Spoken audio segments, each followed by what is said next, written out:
네, 꼼찰청장으로 돌아왔습니다. 오늘도 여러분들께 아주 번뜩이는 생생한 이야기들을 또 들려주실 분들을 먼저 소개하도록 하겠습니다. 우리 조상호 변호사님부터 소개하겠습니다. 예, 안녕하세요. 조상호입니다. 이현주 변호사님 감사합니다. 예, 고맙습니다. 우리 신유진 변호사님도 오셨고, 또 오늘도 또 목 잡지 마세요. 네, 목 잡지 마세요. 목 잡고 안 돼. 자, 우리 장용진 아주 로앤피 편집국장님 어서 오십시오. 네, 안녕하십니까. 감사합니다. 지난주에 말이죠. 제가 이제 주말에 평소 잘 알던 슈퍼스타급 되는 연예인이 있습니다. 그분께 제가 문자를 보내드렸어요. 송년 인사처럼. 그랬더니 BTS? BTS급은 아닙니다. 예, 제가 뭐 그쪽까지는 접촉하기가 좀 쉽지 않은데 하여튼 이름만 되면 여러분들이 뭐 깜짝 놀랄 그런 분인데 그분이 랍스타 어제 맛있어 보이더라. 뭐 그런 말씀을 또 하시면서 우리 지난주 랍스타 먹었잖아요. 네. 너무 맛있었죠. 방송을 또 시청하고 계시더라고요. 야, 역시 이 양반은 좀 지적인 그런 이미지가 있는 방송인이거든요. 이 양반이 꼼찰청장을 열심히 보시는구나. 네, 생각을 했습니다. 저도 지난주에 헤어를 이렇게 한번 이렇게 했더니만은 이게 너무 재밌다고 응원이 있어가지고 제가 그렇습니다. 오늘 또 한번 까만 마이에다가 머리 풀러야 되는 거 아니세요? 까만 마이요? 알겠습니다. 까만 마이 머리까지 싹 풀러야지 이제. 풀어야 되는데 지금 무하루 좀 묶고 있어가지고 검은색 정장바지까지 입으신 거 보니까 풀 세트입니다 지금. 예, 처연한 표정도 한번 지어주시죠. 예. 자, 정말 굉장히 유력하신 분이 또 들어주셔서 제가 참 아주 굉장히 고무됐습니다. 예, 더 열심히 하도록 하겠습니다. 제가 그걸 알아냈습니다. 네. 신정아가 오빠라고 한 검사는 김오수. 진짜? 네. 그 사람이 가장 신사적이었대. 아니 근데 그게 그래요? 뭐 신사적으로 하려고 해서 했다기보다 역할 분담을 하는데 그렇지. 국합이구나, 국합. 예. 윤석열 앞에서 오줌을 지렸다는 말도 있잖아요. 네. 그리고 진짜예요? 거기서 진짜 소변을 봤다는 얘기도 있던데 맞습니까? 그리고 윤대진은 정말로 치욕적인 이메일 내용 중에 치욕적인 이메일 제 뭐 사생활을 얘기 안 하겠고요. 그걸 갖고 사람을 거의 뭐 넘어지게 만들었고 이제 오빠 상냥하고 따뜻한 오빠는 김호수 오빠. 그래요? 네. 아이고, 참. 그런 상황에서는 오빠라는 말이 나오나 봐요. 근데 참 그 상황은 다른 상황에서 그렇게 또 기자와 통화를 하다가 옛날에 김경준 BBK 경우에도 이제 그때 국합은 김기동 검사였잖아요. 그러니까 이제 형이라 그래 형. 형이 나 여기 들어와도 된대 막 이렇게 했다는 거잖아요.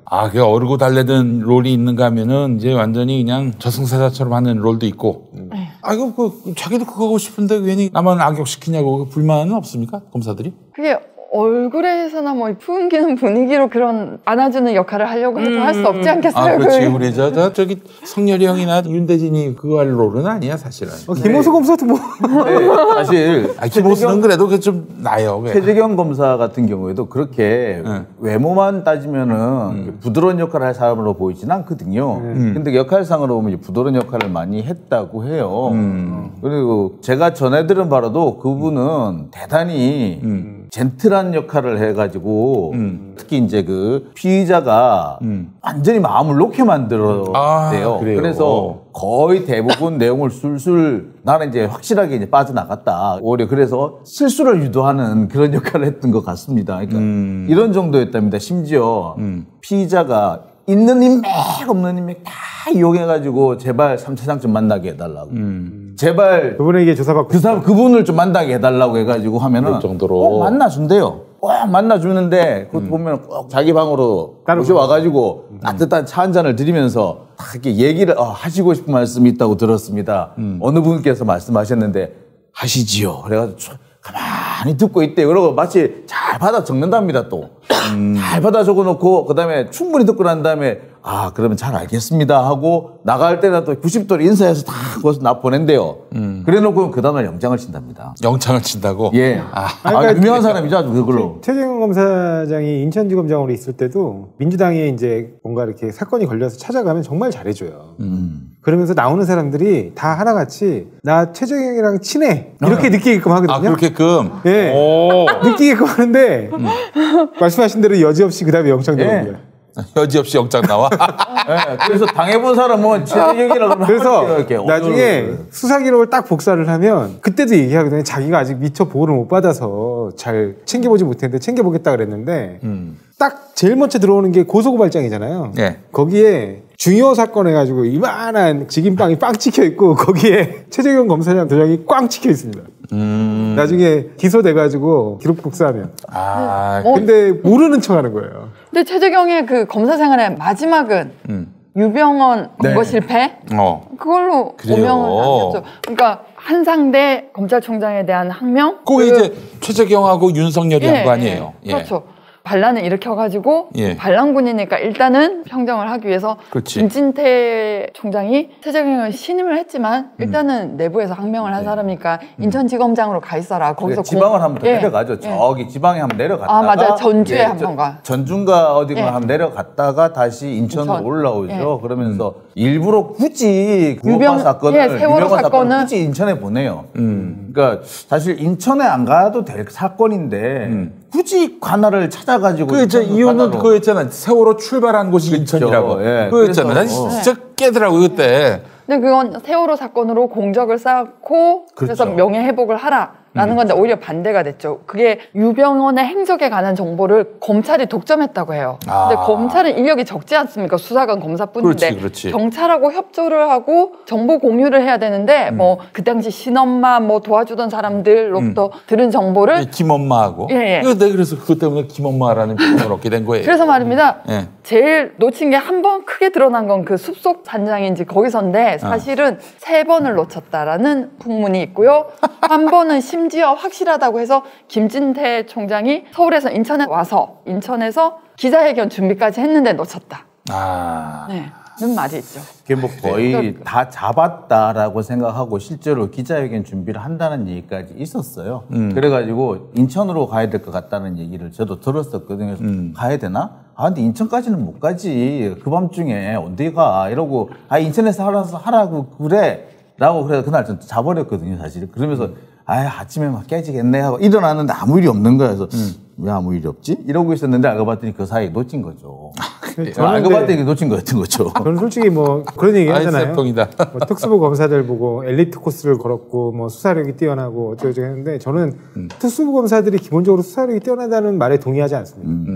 왜냐면 실제로 무죄율도 되게 높고요. 근데 그런 이유가 뭐냐면 이 예스맨들이 모여 있는 곳이에요.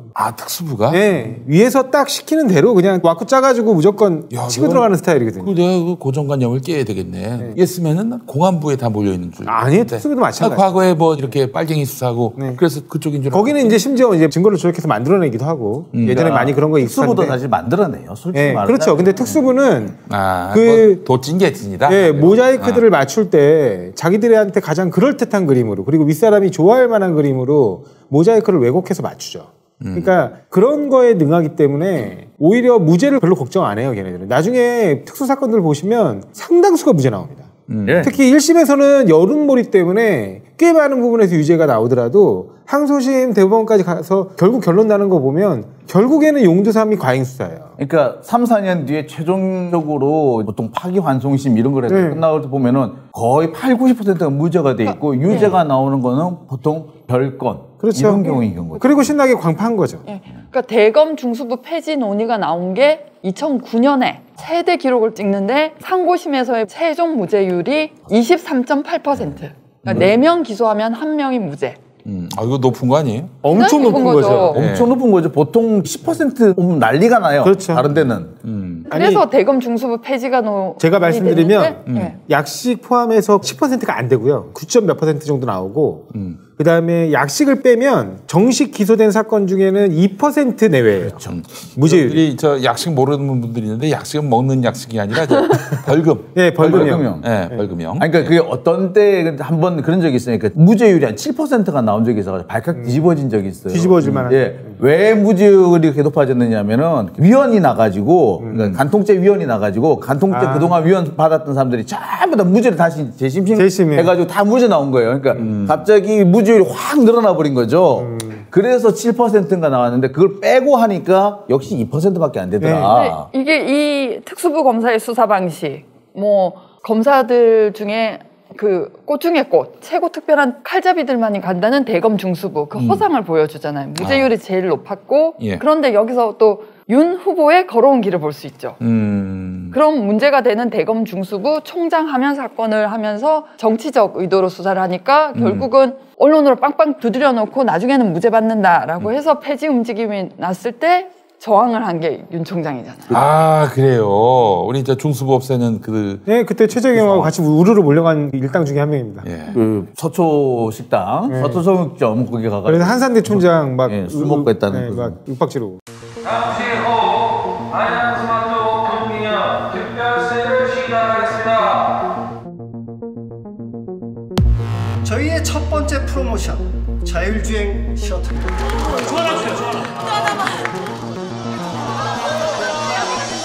이번 달 야심차게 준비한 프로모션 제품들입니다. 모두 무료로 제공해드리겠습니다. 렛츠고! 아니, 근데 궁금한 게 2012년 3월쯤에 뭐가 있었어요? 우리 성렬이 형 결혼하실 때쯤. 뭐가 있었어요? 그건 성렬이 형한테 가서 물어보면 아, 성렬이 형한테 가서 물어보면 됩니까? 얘기해 줄까요? 뭐가 있었나요? 근데 왜 그때 갑자기 결혼을 하셨나 해가지고. 아, 그게 정말 그냥 갑자기 궁금하신 거 아니에요? 그때는 뭐 그때 뭐 있어서. 아니, 나도 그냥 몰라서 물어보는 거지. 내가 뭘 안다고. 아이고. 아이고, 모르겠었는데 궁금하네. 갑자기 저도 갑자기 결혼하는 건 모르겠고요. 하여튼 간에 제가 알기로는 감찰에서 뭐 문제가 생긴 좀 걸로 더 피가 알아요. 마서 물어보실. 아, 피가 마서 물어볼까요? 예, 예, 어. 예. 피가 마서. 어떻게 어떻게 피가 말 수가 있어요? 그래야 걸리죠. 아, 그래요? 다 빠져나갑니다. 아, 그래요? 그때 제가- 뭐 다른 건 모르겠고요. 그때 그 신한저축은행에서 담보가치를 초과하는 대출이 벌어지죠. 그 즈음에 결혼 직후에. 결혼 이거- 직후에. 네. 신한저축은행이 그때 당시에 저축은행 수사를 받고 있었는데 네. 네, 갑자기 담보가치를 초과하는 두 차례의 대출이 다 그 시점에 벌어집니다. 제가 오늘 또 웬일일까? 헤어를 아. 이렇게 한 거는 네. 또 오늘 이제 최은순 씨 아, 은순이 누나가 오늘 또 저기. 네, 판결이 있었잖아요. 나는 사실 아까 우리 변호사님이 네. 그게 1심 판결인 거를 1심입니다. 말씀해 주시기 전까지는 네. 지난번에 그 있잖아요. 3년 보석 난 받은 거. 그거 항소심인 줄 알았어. 아닙니다. 오늘 워낙 많으니까 이게 헷갈려가지고. 아니에요. 오늘 드디어 신한저축은행 위조 사건, 위조 동행사 그리고 명의신탁 위반, 부실법 위반 해가지고 근데 구형을 1년 했고 네. 선고도 그냥 그래 그럼 1년 이렇게 했어요. 시형으로 나와버렸어요. 예. 대잡이잖아요. 저번에 요양병원도 너무- 네, 요양병원도 3년 겨우 그냥 그때 3년 구형했는데 겨우. 판사가 네. 그 구형량 그래. 그대로 선고했죠. 네, 그냥 사실은 도저히 뭐 어떻게 깎아줄 수가 없으니까 그대로 그냥 선고를 사실은 판사는 구형한 것보다는 조금 깎아주려고 하는 보통 3분의 1에서 절반 입장인데 정도 수준에서 선고합니다. 이게 얼마나 깎아줄 수 없는 야 이거 350억을 위조해가지고 이거를 대출을 받아가지고 이렇게 했다? 근데 1년이다? 야 이거 너무 싸게 했는데 아, 우리 판사님이 좀 세게 치지. 그거 너무 좀 약하다. 야가죠. 다음에 대통령이 될지도 모르는데 아, 그래서? 자기가 이름이 떨리지 나오기 싫어서 않겠습니까? 이름이 부각되잖아요.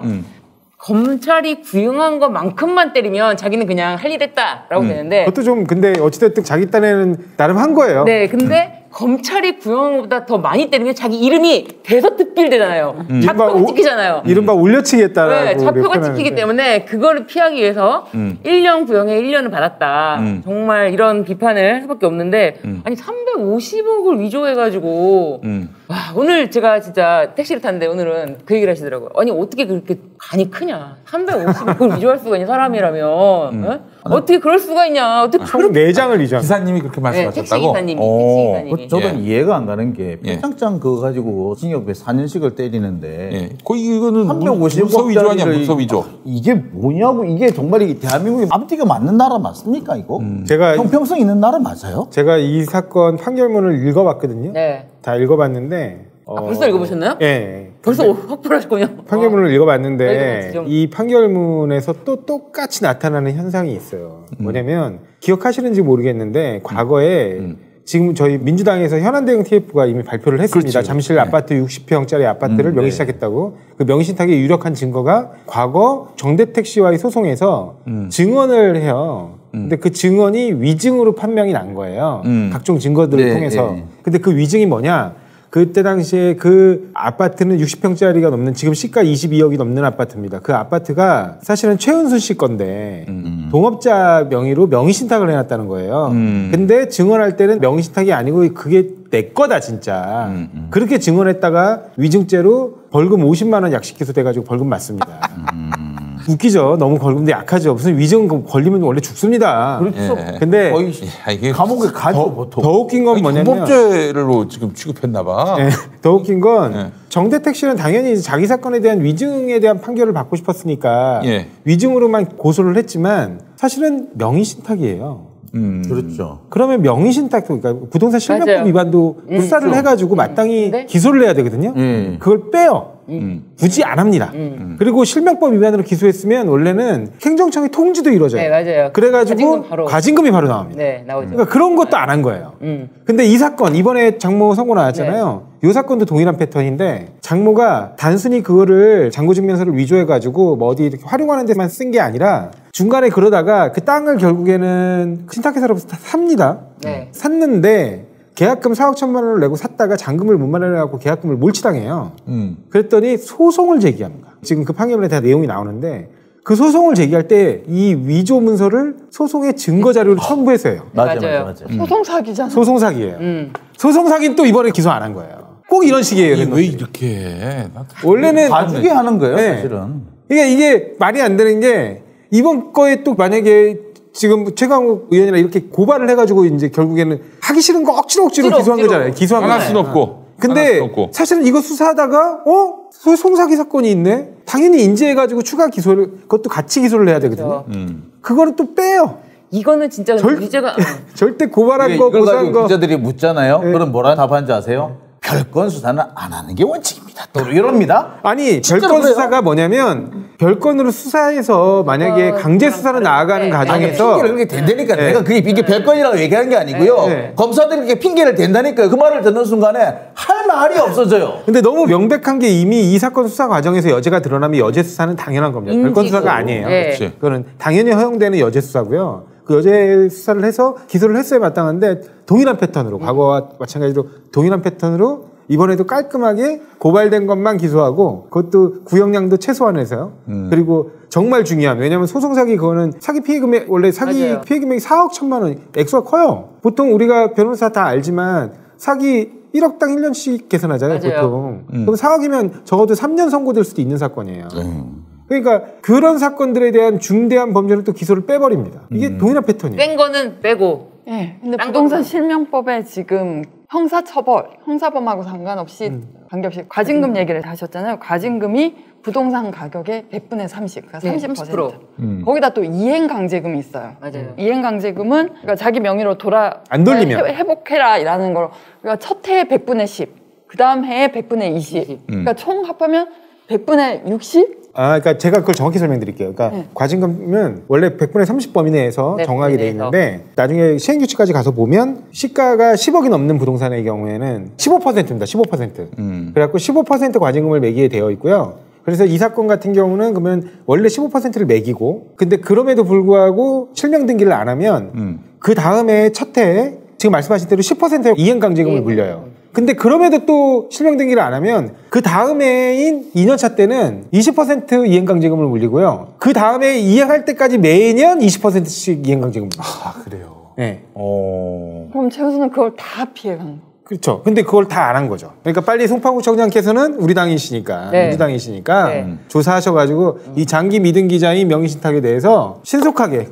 과징금 부과처분하시고 과징금 부과처분해라. 그렇게 하셨으면 좋겠어요. 진짜. 아니 한 3억 정도 부과해야 저는 되는데. 이것만 보더라도 빨리 우리 저 재명이 형이 대통령 됐으면 좋겠어요. 그러면 이제 그때는 이제 수사 시작할 거 아니에요. 그건 진짜 할 수 없죠. 아니 이거 왜 이렇게 봐줬나? 이것만으로도 최은순 것만으로도 또 김건희 것만으로도 검찰 개혁합니다. 저거 얼마나 웃깁니까? 지금 보면 대장동 사건도 보세요. 대장동 사건도 계속해서 이른바 김문기, 유동규, 유한기, 이른바 성남시의 의사결정 과정에서 뭔가 문제가 있어서 이재명 후보자에게 영향을 미칠 만한 사건은 집요하게 수사를 하고 맞아요. 그 과정에서 너무 인권침해가 심해지니까 결국에는 이렇게 안타까운 사건들도 벌어지잖아요. 근데 그럼 이 사건은 네. 김문기 씨가 스스로 목숨을 끊은 사건은 도대체 어떤 배경이라고 보세요? 이게? 저는 지독한 강제 수사의 여파라고 생각합니다. 검찰이 지금 이 사람은 사실 실무자예요. 실무자예요. 실무자라서 자기가 뭐 어떻게 되는지 몰라요. 네. 그런데 자꾸 너 이거 왜 이렇게 했어? 이유가 뭐야? 누구한테 지시받았어? 왜 그랬어? 왜? 이유가 뭐야? 왜 그랬어? 이유가 뭐야? 왜 그랬어? 이 얘기를 반복하는 거죠. 거의 몇 달을 계속 들은 거예요. 거예요. 아니 모른다고 했을 거 아니에요. 그러니까 자기는 잘 모르는 거죠. 그러니까 왜 줬어? 그러니까 쉽게 말해서 그러면 겁이 나죠. 뭐라고 얘기하냐면 그러면 네가 그쪽이랑 다 뒤에서 뭐 받아가지고 한 거 아니야? 너 네가 다 뒤집었어? 그런 거죠. 네. 그런 식으로. 자, 오늘 보세요. 당장 조선일보에서 이재명 후보랑 사진 찍은 거 세미나 할 때 발표한 자료 할 때 옆에 옆자리 한 칸 건너뛰어서 옆 인사리에 앉아 있었다는 사진이 딱 나와요. 근데 바로 옆자리도 아니고 한 칸 건너뛰어서 옆자리에 있는 사람이 그걸 어떻게 다 일일이 다 기억을 하느냐 말이에요. 근데 그거 옆에 이 자리에 앉아 있는 사람인데 어떻게 모를 수 있느냐고 이렇게 들이댑디다. 근데 그 사진을 조선일보만 가지고 있었겠어요? 검찰이 가지고 있었던 거예요. 아니 그리고 그분은 담당 공무원도 아니에요. 산하단체 네. 직원이거든요. 몰라요. 그때 당시에도 산하단체 직원인데 그러니까 시장한테 직접 얼굴을 맞대고 면대면 보고를 할 일이 없는 사람입니다. 예. 근데 어떻게 얼굴을 기억합니까? 그런 사진 들이밀면서 봐. 너 여기 사진도 있네. 자, 이재명 몇 번 봤어? 이러면서 언제 보고를 했어? 그 사람은 자주 봤겠지. 그러니까 이 사람이 미치고 반짝 뛰는 거예요. 이렇게 하다 보니까. 근데 말 한 번 섞지 못했겠죠. 감히.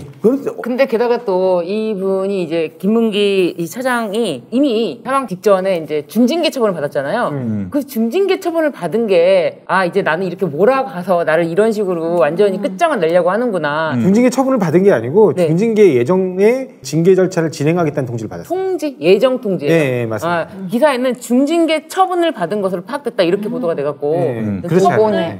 네, 처분을 받은 줄 알았는데 중징계 예정 통보가 네. 됐고 그러니까 너무 이제 이 사람이 왜 중징계를 받았는지 그것도 좀 살펴보면은 이 사람이 그동안 같이 평가위원으로 참여했던 정모 변호사라는 분한테 정민용 변호사. 네, 그분한테 그 자료가 이제 계속 참여했고 했는데 이게 굳이 평가 자료에 대해서 나중에 저기가 억울하니까 이런 부분에 대해서는 우리가 공정하게 하지 않았냐라고 해서 보여준 거를 비공개 자료를 유출했다. 근데 이미 이것만으로도 범죄로 할 수 있는 검찰에서 이미 넌 이것도 범죄다라고 할 수 있는 사안이고 넌 이걸로 범죄고 넌 이제 너의 공무원 생활은 끝났다. 너가 아는 대로 다 불어라. 저는 그 이상의 얘기도 갔을 거다라는 생각이 들고 정말 어차피 여기서 내 인생이 끝이구나. 예, 저는 그러니까 웃긴 게 55 클럽들이 있는데 맞습니다. 말도 안 되는 수사, 그러니까 제대로 수사조차 하지 않고 심지어 뭐 하나은행의 로비 청탁이라고 그래놓고 하나은행 관계자는 단 한 명도 소환해서 조사하지 않은 채로 그냥 휙 구속영장 던진 다음에 기각되니까 그다음에 수사 안 해요. 그걸 명분으로 삼아. 핑계만 대고 네. 있는 거예요. 수사를 안 할 핑계만 자꾸 찾고 있는데. 정작 중요한 수사는 안 하고 어떻게든 이재명 주변에 먼지털이식으로 이재명 후보자에 대한 뭔가 하나 나올까 싶어가지고 그것만 진행하고 있어요. 아니 난 궁금한 게 법률 관계는 제가 잘 모르니까요.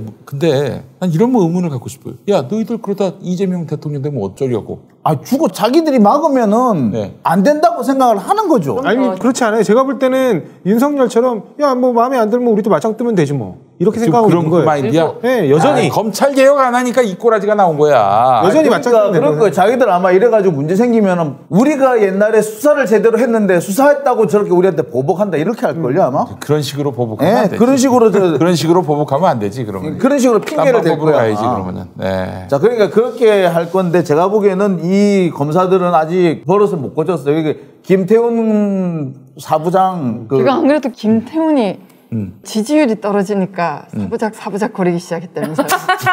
사부작. 김태훈이 저 누구야 윤석열 인맥이잖아. 네, 그러니까 지금 계속 네, 그래가지고 윤석열 그 인사청문회 총괄팀장. 네, 총괄팀장. 예. 그래서 지금 갑자기 이 일이 번진 거예요. 그러니까 괜히 이제 한동안 이제 한 곱이 넘어갔나 보다 하고 계시던 분이 또 이렇게 쪼아대니까 나는 도대체 언제 이 상황을 벗어나나라고 하셨겠죠. 근데 지금 상황을 보면은 검찰이 해도 너무한다. 그런데 더 웃기는 거는 네. 기자들이에요.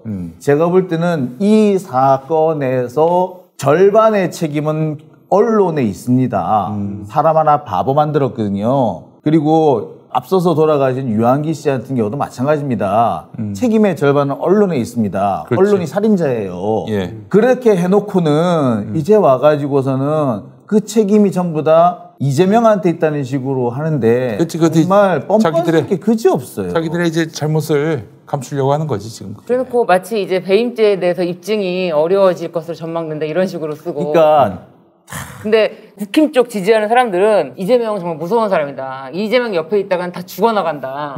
이재명을 덮기 위해서는 아주 죽어나간다. 이렇게 얘기를 하고 있는데 지금 정말 제대로 된 일을 그러니까 손해볼 게 없는 거야. 손해볼 게 없어 검찰은. 알려고 하지도 않아요. 알려고 하지도 않고. 그러니까 그렇죠. 그 사람들 알려고 하지도 않고 알 필요도 없고 그리고 이게 배임죄라는 것도 결국에 이익이 누구한테 갔다는 얘기잖아요. 국민의 이익으로 와야 되는 것이 다른 사람한테 갔다는 거잖아요. 네. 그러려면은 이 배임죄가 정말 존재했느냐 안 했느냐 그러면 또 누구의 책임이냐를 따지려면요 돈의 흐름을 쫓아가야 되는 겁니다. 역시 이 범죄가 저질러졌는지 안 저질러졌는지 적어도 현대 사회에서는 범죄가 저질러졌는지 안 저질러졌는지를 알려면요 모든 범죄가 다 마찬가지예요. 돈의 흐름을 쫓아가면 됩니다. 근데 그건 안 하고 있어 지금. 근데 진짜 살인죄의 경우도요. 살인죄도 돈 안 쓰고 살인죄를 저지를 수가 없어요. 고유정 같은 경우 보세요. 그러니까 예, 돈을 안 쓰면 우리가 범죄를 계좌 저지를 수가 털어라 없거든요. 그 얘기를 진짜 몇십 번 반복했던 것 같아요. 계좌 털어라. 그러니까. 계좌 털어서 보면 될 거 아니냐라고 그 얘기를 진짜 몇십 번 반복했던 것 같아요. 용디의 새로운 도전 썬데이 용인 8090 세대를 위한 라떼 월드를 열다. 썬데이 용인 사건과 실화, 화제의 인물, 음악과 영화 모든 장르를 총망라한 썬데이 용인 9월 5일 팟빵에서 공개됩니다. 썬데이 용인. 아이고 이거 구독해달라는 말을 깜빡했네. 썬데이 영민 구독. 썬데이 구독 부탁드립니다. 근데 진짜 일반 국민들이 보기에도 그냥 뭐 어느 쪽을 지지한다 안 한다 아직까지 마음을 못 정하신 분들이 보기에도 근데 최은순, 장모라든지 김건희 씨라든지 너무 이상하다 이런 시간 확실하게 있는 것 같아요. 이런 시간 확실하게. 뭘 이상해요? 벌써 지금 유죄가 2개나 나는데. 근데 중도인 사람들은요 또 그렇게 생각 안 해요. 이쪽도 만만치 않다. 이렇게 거의 그렇게 생각해요. 저는 정말 제가 그런 식으로 말하면은 나랑 더 이상 대화를 할 수가 없다. 아니 일단은 김문기 씨가 이번에 안타까운 선택을 하셨는데 김문기 씨 같은 경우가 지금 사유를 들고 있는 게 아까 신 변호사님 말씀하신 것처럼 뭐 징계 요구가 되어 있고 중징계 요구가 되어 있고 그다음에 손해배상 청구 뭐 운운했다는 거잖아요. 뭐 1,000억 원대가 넘는. 네. 근데 그걸 얘기한 게 성남시인데 정말 이재명 후보자가 뭔가 티끌이라도 거기에 관여된 게 있었다면 이 사람이 폭로를 했겠죠. 그렇지. 당연하죠. 억울하니까. 왜 그 짐을 끝까지 지고 가겠어? 그렇죠. 억울한. 아니 더더군다나 성남시 민주당이 지금 현재 민주당에 있는 정치인이 시장으로 있는 성남시가 오히려 자기를 그런 방식으로 압박한다면 배신감을 느껴서라도 폭로를 했겠죠. 네, 장 국장님께서 언론 이야기를 하셨는데 언론이 가장 문제다. 제가 지금 얼른 찾아봤어요. 그랬더니 이 사건에 대해서 타이틀이 헤드라인이 원희룡, 김문기 극단 선택, 이재명 자살 방종죄 고발할 수도. 그리고 김문기 동생, 억울하게 죽은 형, 이 나라 이 정권 다 원망스럽다. 김문기 처장 사망 전날 심적 압박 극단 표현, 유족들 희생양 삼았다. 헤드라인이 다 이 모양이에요.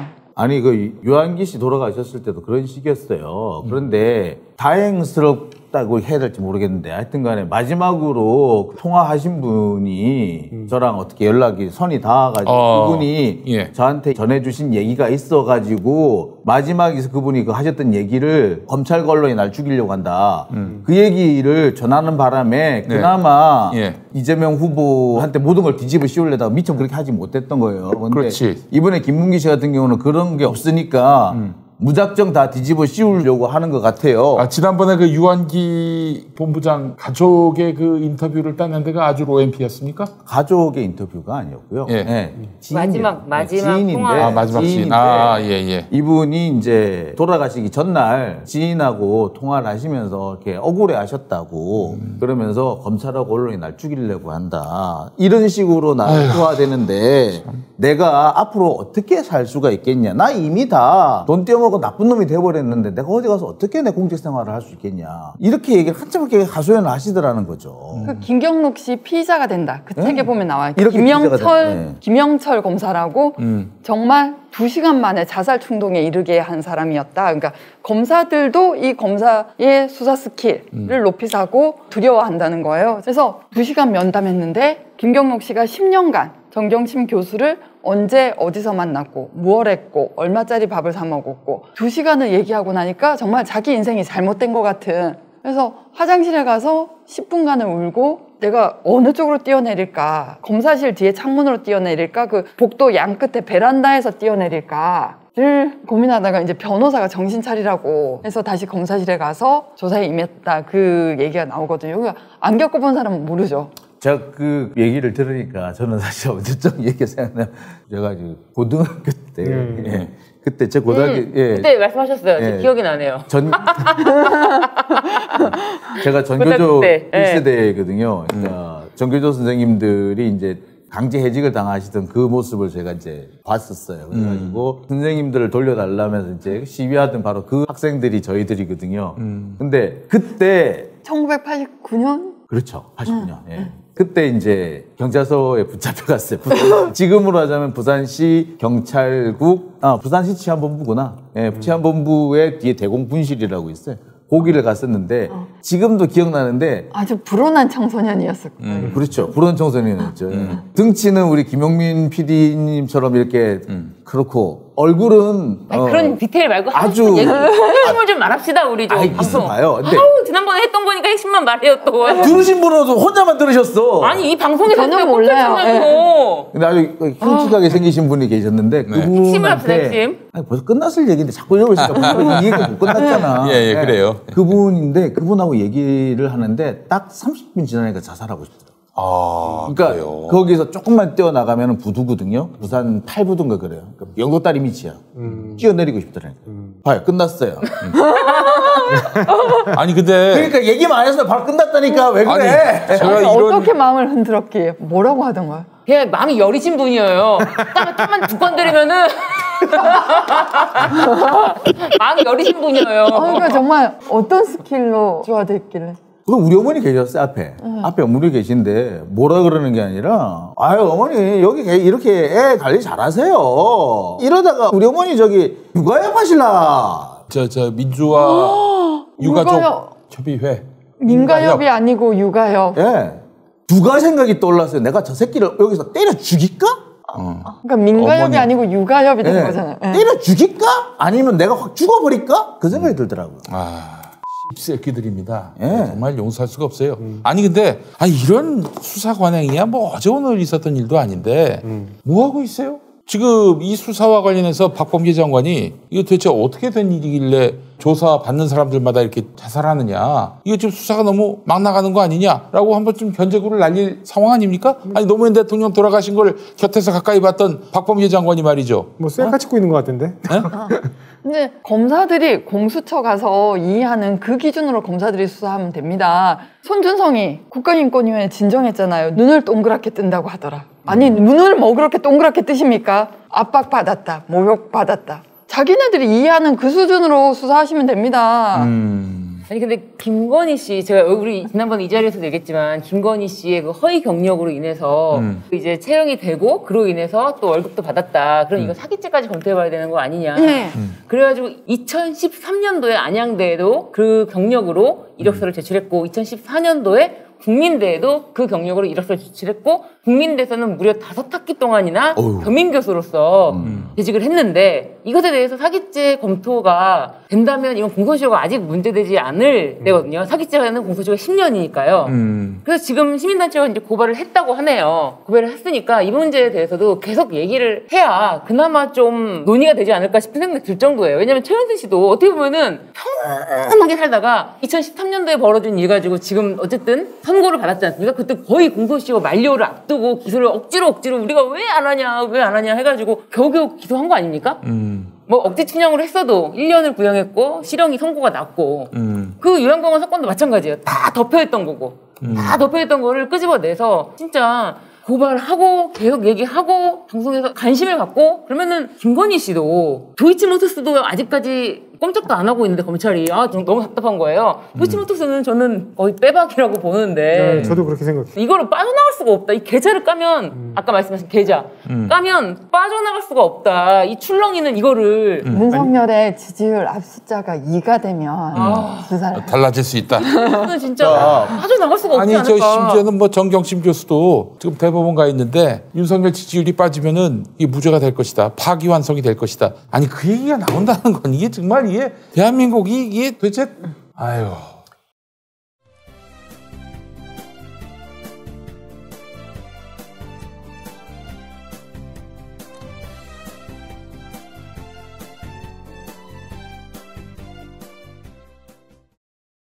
박근혜 때 네. 해군 참모총장 한 분만 계셨죠. 세월호 리본 크게 달고 있다가 나중에 해임되고 감옥까지 가셨던 분. 그분이 무죄 받으셨죠. 예, 무죄 받으셨는데 어떻게 그분이 유죄가 됐느냐면 아들이 사업을 하는데 그 아들한테 2천만 원어치 일감이 갔다라고 해가지고 그래서 이분이 뇌물 혐의로 들어갔어요.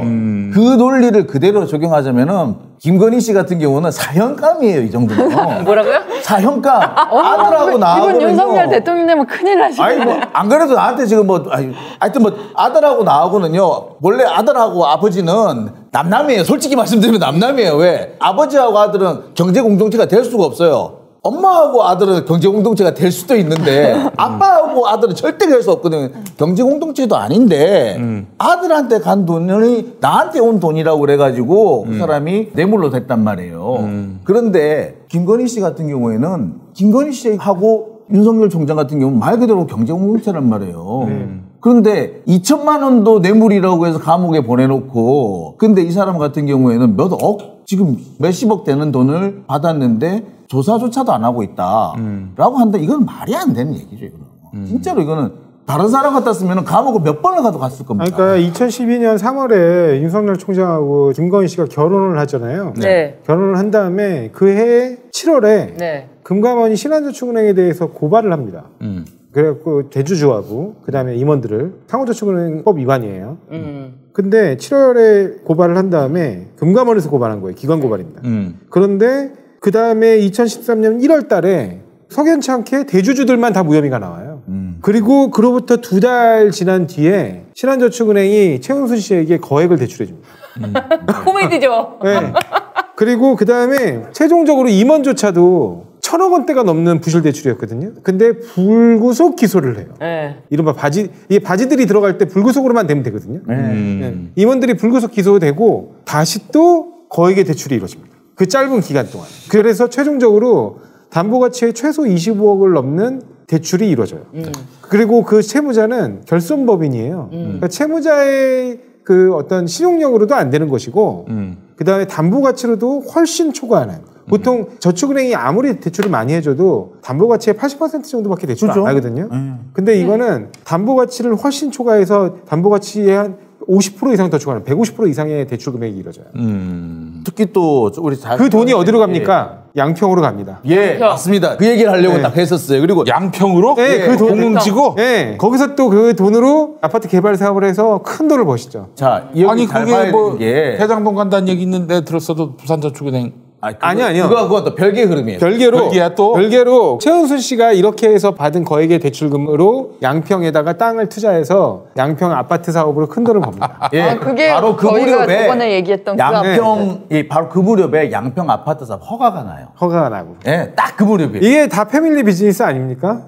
그렇죠. 정말로 제가 그래서 그러니까 윤석열과 결혼한 다음에 너무 사업이 잘 풀려요. 맞아. 저는 이렇게 그걸 따로 떼놓고 생각했는데 가만히 보니까 시기가 너무 일치하는 거예요. 그래서 이거랑 이어놓고 생각을 해야 되겠구나. 퍼즐이 너무 딱 맞아 떨어진 거. 좀 이렇게 잘 맞아 떨어지는지 왜 잃어버렸던 프라모델 찾아가지고 딱 끼워 맞추는 느낌. 이 오늘 염려하고 그래요.